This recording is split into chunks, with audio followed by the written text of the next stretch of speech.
السلام علیکم، میں ہوں جاوید درانی اور آپ دیکھ رہے ہیں ایچ ایم پوڈ کاسٹ، اور اس وقت ہم موجود ہیں ایچ ایم اسٹوڈیو۔ جناب، آپ سوچ رہے ہوں گے کچھ عرصہ پہلے اس کا نام کچھ اور تھا، جاوید درانی پوڈ کاسٹ تھا، اب ایچ ایم پوڈ کاسٹ ہو گیا۔ تو جناب، کچھ چیزیں ہوتی ہیں جو وقت کے ساتھ ساتھ ہمیں سمجھ آتی ہیں اور تبدیلی کرنی پڑتی ہے۔ تو جو میرے ماڈریٹر ہیں اس پیج کے، ان کا کہنا ہے کہ جتنی شارٹ فارم میں اس پیج کا نام ہوگا اتنا زیادہ یہ پیج وائرل ہو سکتا ہے۔ اور آپ سے بھی گزارش ہے کہ آپ کو اگر میری کوئی بات اچھی لگتی ہے، کوئی بات آپ کو پسند آتی ہے، تو یہ میرے لیے آپ ایک گفٹ ہوتا ہے کہ آپ اس پوسٹ کو شیئر کر سکتے ہیں۔ ہم دیکھتے ضرور ہیں، لیکن ہم تھوڑا سا کنجوسی کر جاتے ہیں، حالانکہ رائٹ سائڈ پہ ایک بٹن ہوتا ہے، دبانا ہی ہوتا ہے۔ سارا دن یوں یوں انگلی کرتے ہیں، تو کہیں یوں بھی کر دیا کریں، یعنی اس پوسٹ کو شیئر کر دیا کریں۔ پوڈ کاسٹ شروع کیا بہت کنفیوژن کے ساتھ کہ کیسا رسپانس ہے، بہت مزہ آ رہا ہے، بہت اچھا لگ رہا ہے، اور آپ لوگ بہت اچھا رسپانس دے رہے ہیں۔ آپ کی محبتوں کا شکریہ، آپ کے فیڈ بیک کا شکریہ۔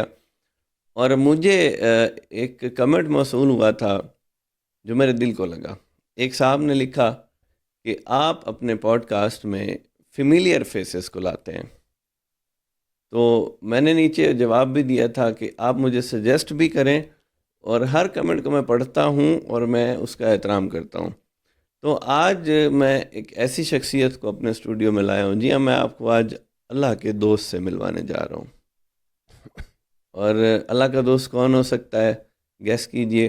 چھوٹے ہوتے ہمارے سلیبس میں ایک عربی کی تحریر ہوتی تھی کہ القاسب و حبیب اللہ، کہ محنت سے روزی کرنے والا اللہ کا دوست ہے۔ تو اللہ کے ایک ایسے دوست کو ڈھونڈ کے لایا ہوں، جس کو ایسے نہیں میں لایا۔ میں عرصہ 20 سال سے اللہ کے اس دوست کو جانتا ہوں۔ یہ شخص آپ کو مستریوں کا کام کرتا نظر آئے گا، رکشہ چلاتے نظر آئے گا، وائٹ واش کرتا نظر آئے گا۔ ماشاءاللہ یہ چہرہ آپ دیکھ سکتے ہیں کہ ایسے چہرے اگر بڑے گھروں میں پیدا ہوتے ہیں تو وہ فلموں پہ نظر آتے ہیں یا بڑی بڑی سکرینز پہ نظر آتے ہیں۔ بھائی کو میں اس عرصے سے جانتا ہوں جب یہ ایک ٹین ایج سے تھا، اپنے آپ کو گروم کیا، اپنی فزیک پہ توجہ دی، جم جوائن کیا۔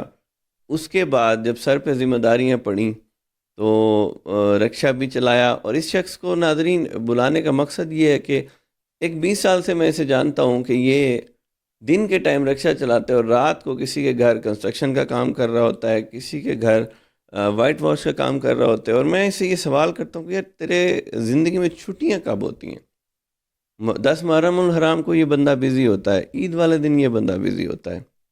کیوں کہ ایک مزدور آدمی کے لیے نہ تو لیبر ڈے اہم ہے، نہ ہی کوئی چھٹی ہے، نہ ہی کوئی خوشی ہے۔ اس نے اپنی ذمہ داریاں بھی نبھائیں، ایون اپنی بیٹی کی رخصتی بھی کی تو اس دن بھی چھٹی نہیں کی۔ ایسے لوگ سرمایہ ہیں ہمارے ملک کا، اور میں فخر سے کہہ سکتا ہوں کہ اللہ کا دوست اس وقت ہمارے ساتھ مہمان ہے۔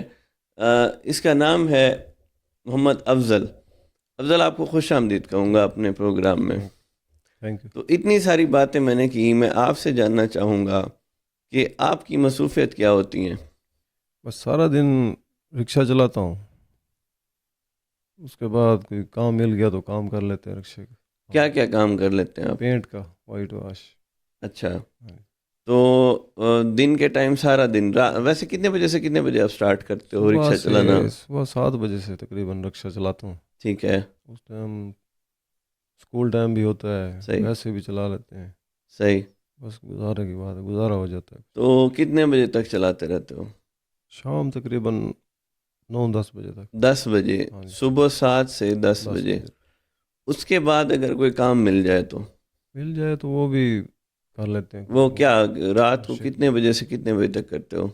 وہ ایک کمرہ ہوتا ہے پینٹ کرنا، اس کا تقریباً لگ جاتا ہے 1-2 بجے تک ہو جاتا ہے تقریباً۔ 1-2 بجے تک وہ ہو ہاں جاتا ہے؟ اس کے بعد ریسٹ کرتے ہو آپ؟ جی، نیند پوری ہو جاتی ہے؟ بس یہ تو صحیح ہو ہی جاتی ہے تقریباً۔ اچھا، ماشاءاللہ آپ کی فزیک بہت اچھی ہے۔ کوئی جم جوائن کیا تھا آپ نے؟ ہاں جی، باڈی بلڈنگ کیا تھا، شان والا وہ کوبرا باڈی بلڈنگ تھا، وہاں کرتے رہے جی۔ کچھ عرصہ۔ پھر وہ بیچارہ بیمار ہو گیا، ہوں۔ اس کے بعد وہ کتنا عرصہ کیا آپ نے تقریباً باڈی کو شیپ میں لانے کے لیے؟ 5-6 مہینے تقریباً۔ ہم آپ کو یہاں ناظرین کوئی ایسی فیسلٹی نہیں ہے کہ اس کے کٹس اور پیکس آپ کو ہوں، دکھا سکتے۔ تو آپ کو یہ کیسے خیال آیا کہ آپ نے ایک طرف تو مزدوری کا سوچا، دوسری طرف سے ماشاءاللہ شیپ آپ نے فلمی ہیرو والی بنا لی، ہیئر اسٹائل بھی وہی ہے؟ کوئی خواب تھے زندگی میں جب آپ چھوٹی عمر میں تھے؟ نہیں کوئی خواب نہیں تھا، بس ویسے ہی دیکھ دیکھ کے لوگوں رکشہ کو۔ چلانا کیوں اور کب شروع کیا؟ پہلے والد صاحب کیا کام کرتے تھے؟ وہ مستریوں کا کام۔ اچھا، جی تو مستریوں کا کام آپ ان کے ساتھ بھی کرتے رہے؟ جی۔ آپ نے ایک عرصہ خود کو مستری کہلوایا تو کام اب آ گیا؟ اب سی بالکل انشاءاللہ فرسٹ کلاس جو ہوتا ہے کر لیتے کنسٹرکشن کا کام بھی کر ہیں۔ جی لیتے ہیں؟ جی جی۔ اور یہ ہاتھوں پہ نشان کس چیز کے ہیں آپ کے؟ ذرا اس کو دکھائیں زوم کر کے۔ یہ وائٹ واش کے ہوتے ہیں، ویسے بھی مزدوری ساری پلستر کا کام ہوتا ہے نا، رگڑ رگڑ تو لگتی ہے۔ فیملی میں بچے کتنے ہیں آپ کے؟ 4 بیٹیاں ہیں۔ بیٹا نہیں ہے؟ بیٹے۔ تو یہ ذمہ داریاں بھی جی نبھانی جی ہے، یعنی ان کو بالکل۔ رخصت بھی کرنا ہے، تو ایک بیٹی کی رخصت بھی جی کر جی چکے ہیں آپ۔ بڑی بڑی۔ میں یہ جاننا چاہوں گا، دن رات محنت کر کے ایوریج مہینے کا کتنا آپ کو بچ جاتا ہے؟ بس تقریباً 6-7۔ مہینے کا؟ جی جی، بس وہ رکشے کا مسئلہ ہوتا نا، کبھی کوئی چیز خراب کبھی کوئی چیز، وہ یہی مسئلہ ہے اور کوئی نہیں۔ نہیں، اتنے میں تو گھر نہیں چلتا 4 بچوں کا کے ساتھ، ہاں ہاں یہ تو ہے۔ تو کیسے نظام چلاتے ہیں؟ بس چلا ہی لیتے ہیں، کبھی سارے کا کام آ جاتا ہے وہ کر لیتے ہیں، مکان بنانا۔ ہوں۔ میں نے آپ کو کبھی کسی سے کچھ مانگتے نہیں دیکھا۔ جی بالکل۔ اچھا، پچھلے دنوں آپ کے ساتھ ایک مسئلہ ہوا تھا بڑا سنگین قسم کا صحت کا، وہ کیا تھا؟ وہ بتائیں، کیا وجہ بنی تھی؟ وہ معدے کا مسئلہ تھا، بیمار ہو گیا تھا، وہ چل نہیں سکتا تھا، آنکھوں کے آگے جو ہے ایسا نظر آتا۔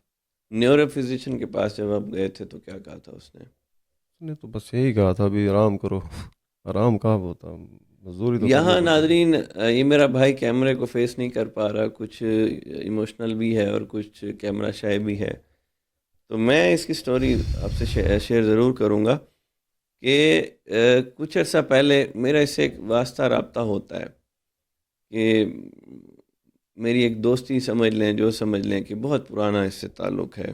کوئی بھی کام ہو، اس کو رات کو 10 بجے کال کی، افضل آن لائن ہے، ریسکیو 1112 کی طرح۔ میں شہر سے باہر ہوں، گھر کے کام ہیں، کوئی کنسٹرکشن کا کام ہے۔ لیکن پچھلے دنوں یہ بندہ بالکل سکرین سے آؤٹ ہو گیا، اس کا نمبر بند، تو مجھے کچھ فکر لاحق ہوئی، میں اس کے گھر گیا، بڑی مشکل سے یہ چل کے دروازے پہ آیا، تو اس نے مجھے رپورٹس دکھائیں کہ جیسے ہی میں رکشہ چلاتا ہوں، ایسے ہے نا افضل، جی جی جب آپ جیسے ہی رکشہ ہاں، چلاتے تھے کیا ہوتا تھا؟ آنکھوں کے آگے نا چھایا سا نظر آتا، سایہ سا۔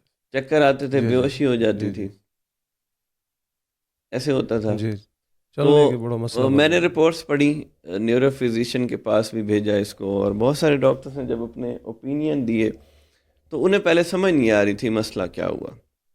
تو اینڈ ریزلٹ ایک نیورو فزیشین نے یہ کہا کہ جیسے یہ رکشہ چلاتا تھا، یہ اس کے اوپر غنودگی سی طاری ہو جاتی تھی، یہ بے ہوش ہو جاتا تھا، اس نے کام چھوڑ دیا، یہ بیڈ پہ آ گیا، اور ظاہر ہے مزدور آدمی جب بستر پہ آئے تو پیچھے پوری فیملی ڈسٹرب ہو جاتی ہے۔ تو میں نے جب رپورٹس پڑھی اور ڈاکٹر کی اوپینین دیکھی تو ناظرین میں اتنا حیران ہوا کہ اس کا جو برین ہے، جو اس کا نیورو سسٹم ہے، وہ رکشے کی آواز سے اریٹیٹ ہو گیا۔ ایک بندہ 20 سال سے رکشہ چلا رہا ہے، صبح 7 سے رات 11 بجے تک، وہ بھی تو ایک انسان ہے۔ تو جیسے ہی رکشے کی آواز اس کے دماغ پہ پڑتی تھی، اس کا دماغ سن ہونا شروع ہو جاتا تھا، اس کا نرو سسٹم ڈیمیج ہونا شروع ہو جاتا تھا، جیمر سے لگ جاتے تھے، کام چھوڑ جاتا تھا۔ اس کا حال یہی نکلا کہ اس کو ہیوی قسم کی نیورو میڈیسن دی گئی، اور اس کے بعد غالباً ہفتہ 10 دن ہاں بس۔ بالکل آپ جی بستر پہ جی پڑے رہے۔ جی اب کیا تھا کہ ہم تو خود کو جتنا طاقتور سمجھ لیں ناظرین، ہمارے جسم کے ریکوائرمنٹس کچھ ہیں، ہماری باڈی کو ریسٹ ہر حال میں چاہیے۔ جب 20 سال سے آپ اس جسم کو اتنی زیادہ مشقت میں رکھیں گے کہ دن کے ٹائم آپ رکشہ چلا رہے ہیں اور رات کو آپ کنسٹرکشن یا وائٹ واش کا کام کر رہے ہیں، تو ویسے تو اس بیچارے کے ساتھ چونے کی وجہ سے کبھی ہاتھوں کا مسئلہ ہو گیا، اس کو ڈسٹ الرجی کے ایشوز ہو گئے، وہ تو اس کو یہ بیماری سمجھتا ہی نہیں، لیکن جو ایک سیریس ایشو ہوا تھا اس کے ساتھ کہ اس کے برین نے کام کرنا چھوڑ دیا تھا، کہ اس کے دماغ نے اس کو میسج دیا تھا کہ مجھے اب آرام کی سخت ضرورت ہے۔ کوئی خاص میڈیسن نہیں لگی، جسٹ ڈاکٹر نے نیند کی گولیاں دی، یہ بندہ 10 سے 12 دن چھٹی پہ گیا اپنے کام سے، اور اب بالکل ٹھیک ہو کے آپ جی کے جی سامنے ہے۔ تو افضل، دل میں کوئی خواہش، کوئی خیال، آپس میں بیٹھے ہیں آپ، شرمانے والی بات نہیں ہے۔ کیا خواہش ہے، پہلے رکشے سے فارغ ہوں گے تو خواہشیں ہوں گی نا، اب تو نہیں، محنت مزدوری کرنی تو پڑتی ہے۔ رکشہ کوئی نیا چاہیے، کوئی ایسی بات، یا یہی ریپیئر ہو ہاں جائے؟ ہاں کیوں نہیں، کہتا ہوں یہ پرانا بیچ کے نیا لوں، پر حالات ایسے ہیں کہ یہیں پورے ہو جاتے اگر ہیں۔ رکشہ چینج ہو جائے تو بہتری آ سکتی ہے۔ ہاں بالکل۔ اگر کوئی دوست پس پردہ، میں ان لوگوں سے معذرت چاہوں گا کہ جو اعلانیہ کچھ کرتے ہیں، ضرور کریں، اچھی بات ہے۔ تو ارشد، افضل اپنا نمبر بتا دو ہوں، کہ کوئی اگر آپ کو رکشہ، ویسے تو میرے اب بھائی ہو، دوست ہو، جی جی تو پہلا سوال مجھ سے بھی شاید ہو، تو جتنا میرے سے تعاون ہوتا ہے وہ تو میرا یہ بھائی ہے، میں کرتا رہتا ہوں۔ تو آپ اپنا نمبر بتا دیں، اگر کوئی دوست آپ کی ہیلپ اس صورت میں، یہ بندہ بڑا خود پرست ہے، کہ میں اس کی نیچر جانتا ہوں کہ کئی بار میں نے اگر برملا اس کی کوئی مدد کرنا چاہی بھی تو اس نے انکار کر دیا۔ پھر بھی آپ اپنا نمبر بتا دیں ہوں، کہ کوئی رکشہ آپ کو نیا لے کر دے دے، اس کے ساتھ بے شک پارٹنرشپ ہو، یا کوئی ایسا سلسلہ کہ جس سے اس بندے کی عزت نفس پہ بھی کوئی اثر نہ پڑے، اور یہ بندہ کم از کم ناظرین رات اپنے بچوں کے ساتھ گزار سکے۔ نمبر بتاؤ اپنا۔ 0307 65 35 173 0307 65 35 35 173 173۔ تو یہ میرے لیا کباسی ہے، اور ویسے تو خیر رکشہ ڈرائیورز بہت سارے ہیں، محنت مزدوری کرتے ہیں۔ تو اس کی پرسنالٹی ناظرین، جب میں اس کو دیکھتا ہوں نا، میرے دل میں خواہش ہوتی ہے کہ یہ بندہ نا اگر کسی بڑے گھر میں پیدا ہوتا تو اس وقت کسی فلم کا ہیرو ہوتا۔ اب آپ اس کو اجڑی حالت میں دیکھ رہے ہیں، 20 سال پہلے یہ چہرہ کیسا ہوگا، آپ اس کا اندازہ لگا سکتے ہیں۔ تو باتیں میں بہت ساری کرنے چاہ رہا ہوں، لیکن میرا بھائی تھوڑا سا کیمرہ شائی ہے، تو آج کے لیے اتنا ہی۔ اور میرے ان دوستوں کو یہ پیغام ہے، آپ بھلے امیر ہیں یا غریب، میں ایک ٹیکنیکل بات یہاں کرتا ہوں ناظرین، پتہ نہیں کیوں ہمارے لوگ پیسے والے بندے کو خواہ مخواہ میں پروٹوکول دیتے ہیں، حالانکہ اس کی گاڑی اس کی ہے، اس کی جیب میں جو پیسے وہ اس کے ہیں، وہ کسی کو نہیں دے رہا، اس کے باوجود ہم جناب اس کے پیچھے بھاگتے ہیں، اور غریب آدمی کو ہم ایسے دیکھتے ہیں کہ بس یہ انسان ہی نہ ہو۔ اور میں آج میرا دل بڑا ہوا کیونکہ میں ہارون موٹرز کی اپر سٹوری پہ ہوں، تو شیخ یوسف صاحب نے بھی جس طرح آپ کا استقبال کیا، مجھے بڑی خوشی ہوئی کہ میرا بھائی ہے یوسف، اس کے بارے میں لوگ کچھ رائے قائم کرتے ہیں کہ یہ بندہ بدلتا جا رہا ہے۔ تو افضل، یوسف سے مل کے کیسا لگا آپ کو؟ بہت اچھا لگا، بہت اچھے بندے ہیں، یہ کہہ رہے تھے بھی آپ کا تعاون کریں گے آپ سے۔ جی، لیکن آج کے لیے اتنا ہی، انشاءاللہ ایک نئے مہمان کے ساتھ، ایک نئی بات کے ساتھ حاضر ہوں گا۔ اجازت دیجیے، اللہ حافظ۔